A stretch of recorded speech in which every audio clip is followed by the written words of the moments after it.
Почитувани гледачи, се враќаме во отворено студио 1 за анализа на вестите од светот со колегата Дејан Андоновиќ. Дејан, добар ден. Добар ден. Реакции по вчерашното изрекување на пресудата за Радован Караџич, кои се реакциите? Некој реагира, некој молчи. Некој се уште молчи, да, па реакциите се од прилика, практично и немаше реакции пред се од Република Српска и од Белград, барем од оние официјални оддел на председатели премиери, до предмалку, кога излегоа и од прилика очигледно не реагираа веднаш на вчерашната пресуда со која Радован Караџич доби доживотен затвор во Хаг, бидејќи веројатно чека тој да се обрати. Радован Караџич преку писмо се обрати и рече дека новата казна која е добил од Хаг според него е залудна одмазда на србите и на српскиот народ. Тој вели дека во своето писмо се обраќа и вели дека србите победиле и дека со нивната борба во она граѓанска војна при распадот на СФР и Босна и Херцеговина практично успеале да направат српски ентитет, тоа е Република Српска,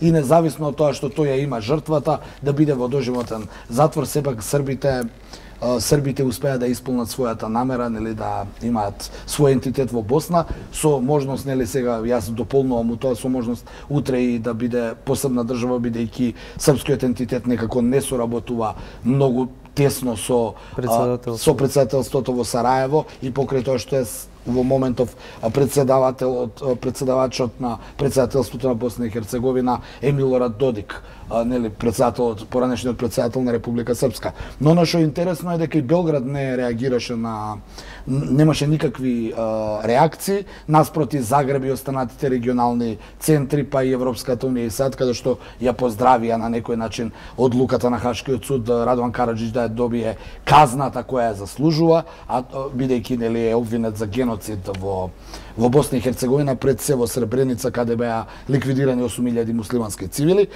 Белград до предмалку не се одгласи, но имаме изјава од Ивица Дачич, од министер за надворешни работи и коалиционен партнер на владата на Вучич во Белград, каде што вели србите не се геноциден народ. Остро ја упати таа порака, бидејќи се отвори простор на некој начин во анализите дека доколку првиот председател на Република Српска Радован Караџич, кој се бореше во граѓанската војна, беше предводник на србите во Босна, е осуден за геноцид, се поставува прашање дали сега Република Српска може да биде геноцидна творевина, геноцидна држава. Оттаму што и реакциите на осудувачите на неговата затворска казна во Белград велат дека со оваа казна некој се обидува во светот србите да ги сигнифицира како геноциден народ. Само една статистика ќе кажам дека во вкупните хашки случаи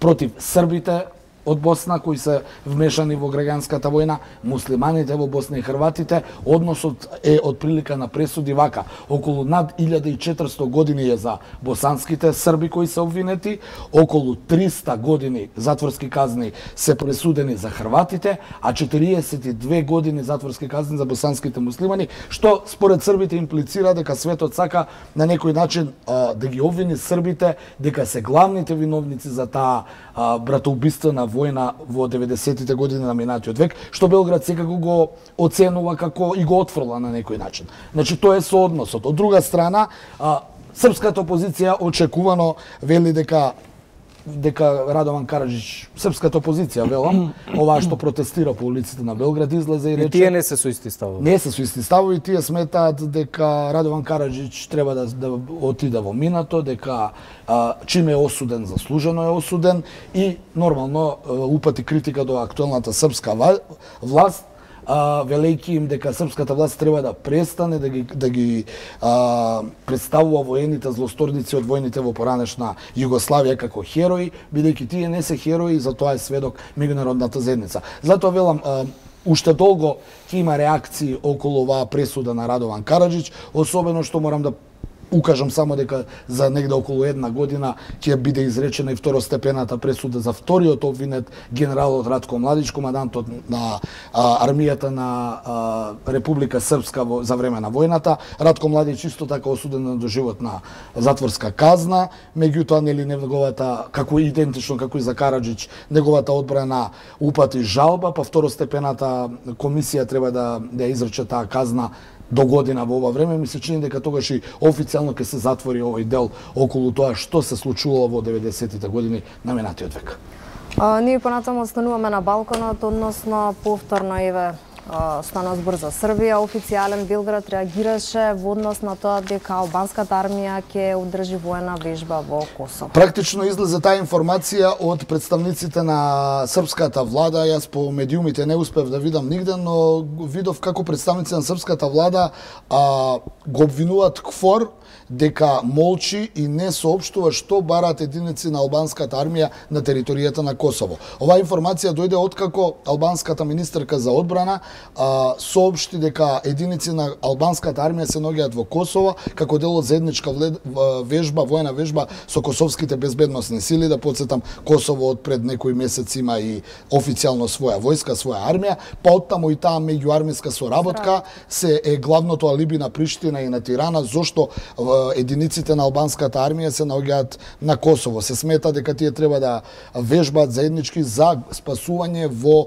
планински и зимски услови. Од друга страна, Белград во тоа гледа некаква закана. Први, дека можеби албанската армија ја обучува косовската армија со цел да се справи со србите на Косово, и второто, што е можеби и најстрашно, е со доаѓањето на албанската армија на косовска територија се крши резолуцијата 1244 на Советот за безбедност на Обединетите нации, која кажува дека единствена воена сила на Косово може да биде КФОР. Оттаму, аналогно се влече дека доколку албанската армија се наоѓа на Косово, што тогаш ја спречува и српската армија да дојде на Косово, и доколку до тоа дојде, може да дојде до некаков воен конфликт. Ке видиме како ќе реагираат големите сили. Сега за сега Приштина се правда дека има право на меѓуармијска соработка и Тирана, додека Белград во ова гледа закана. Андоновиќ, на кратко во една минута за Брекзит. Тереза Меј повторно побара одложување на Брекзит. Советот на министрите на Европската унија денеска и утре го разгледува барањето на Тереза Меј да дојде до одложување на Брекзитот, значи да не излезе Британија на 29 март како што е предвидено, него на 30 јуни, но проблемот цел е што доколку биде уважено ова на 30 јуни да Британија остане, тогаш ќе биде опфатена со европските избори, и оттаму доколку Британија не излезе на 29 март, ризикува, односно станува на некој начин обврзна да учествува во европските избори, а со тоа и практично да не излезе од Европската унија. Сега министрите на Европската унија разгледуваат како до 23 март да излезе Велика Британија од Европската унија, до 23 мај се извинувам, со тоа што ја условија Тереза Меј сега за сега дека може да дојде до тоа, да излезе Брисел во пресред, но само доколку британскиот парламент го прифати планот на Меј и Европската унија. Да подсетам дека британскиот парламент до сега истиот тој план два пати го одби. Дејан, ти благодарам. Да, тука е време ние да се одјавиме. Завршува вториот блок отворено студио 1. Се гледаме повторно во 17 часот. Во продолжение следуваат вестите со колегата Александар Петревски.